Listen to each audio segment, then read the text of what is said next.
What's up guys, David here, and in this quick video I'm going to show you how to SIM unlock the iPhone 7.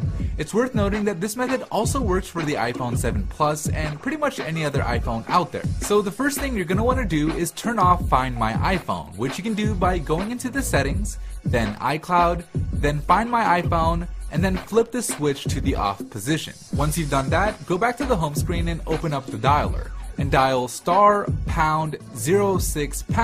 to bring up your iPhone's IMEI number. Write this number down and make sure that you get it right, as you're gonna need it later. The next step is to get the unique unlock code that your phone needs from an unlocking service, and soon enough you'll get an email that looks something like this, telling you that your iPhone 7 has been unlocked. And from here, all you have to do is enter in an unaccepted SIM card. So basically any SIM card that isn't from the carrier your phone is locked to.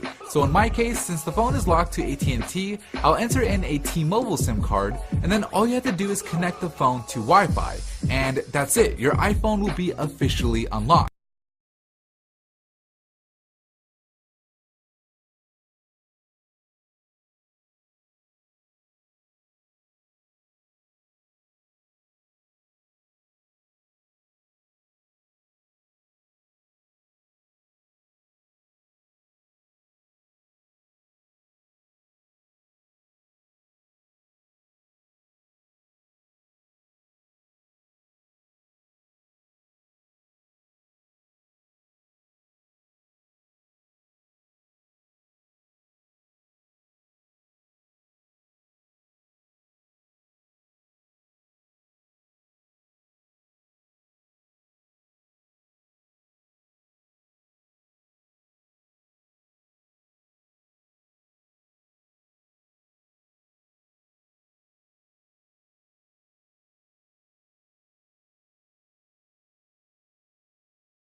Hey, what is up guys, I'm KBHD here, and this is going to be a quick video on something just because it's been covered in depth by a lot of people already. If you're subscribed to anyone else tech on YouTube, you've probably already seen this, or if you're not subscribed to any other tech channels on YouTube, maybe this is the first time you're seeing this, but this is the iPhone 6 dummy body. So a lot of people have been getting their hands on this courtesy of Sonny Dixon, who has had some notoriously great Apple leaks in the past, and I'll leave his Twitter link down below if you want to check out the rest of the stuff he shared. But this is supposed to be our first look at the body, shape, and size of the iPhone 6. But what it really is the dummy phone that a lot of the case manufacturers will use to create and start producing their iPhone 6 cases before the phone has actually been announced. So this is basically made up of all your rumors, all of your speculation, all of the things we know about the parts of the next iPhone to give a general idea of the shape and size that this next phone will be. So I'm going to make this quick since it's been covered already, like I said, but there are three main characteristics that you're going to want to know about this before the next iPhone comes out, because they're pretty much set in stone at this point, and that is the rounded edges, the much bigger display and slightly bigger bezels also, and the extreme thinness of this new phone. So for the rounded edges, this is just something about the design I've noticed since I've had it. It's a departure from all the iPhones we've had since the iPhone 4. The one right before it, the iPhone 3GS, was when it was last curved. And I'm not the first to say it, but this new dummy really reminds me of the HTC One M8 at a glance. And I've talked a lot about how the M8 feels in the hand thanks to its metal body and the roundness in the full review. So it's definitely not going to be quite as slippery as the M8, mostly because it's not quite as big. But that brings us to our next point, which is the size of this iPhone. Like I said, this is a big iPhone, the biggest phone Apple will ever make. This dummy sports a 4.7-inch display, and there are a whole ton more rumors that support this and a 1704 by 960 resolution.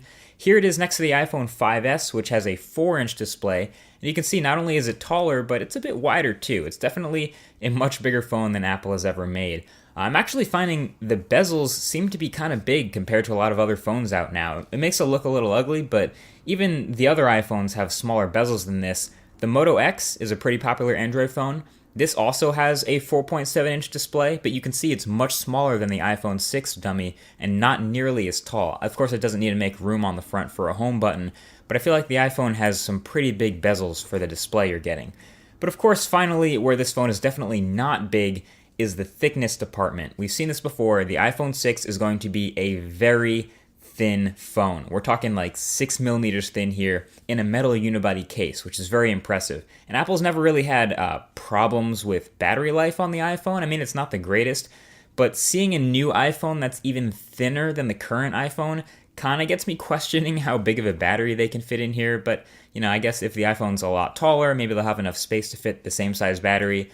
Who knows? I always think about battery life when I see a phone as thin as this. But as you can see here, if we check out one of these pre-production iPhone 6 cases here, which has the interior measurement of just 6 millimeters, we can put the iPhone 6 dummy in it, and of course, it fits just perfectly. All the cutouts and all the speakers and the lightning port and the headphone jack and the volume and mute switch, they're all still there, and it's the same thinness now as the iPod Touch, which is incredibly impressive, and I don't really see any other phones out there that are quite as well built and only 6 millimeters thick, so it's really impressive and has me pretty curious. But that's about it as far as the aesthetic stuff. There are also, of course, some other minor things, which I guess are major when it comes to the iPhone, where the power button relocation, it is now on the side of the phone, which makes sense because it's a bigger phone and it would be harder to reach the top, so it makes sense to put that power button in an easy to reach spot.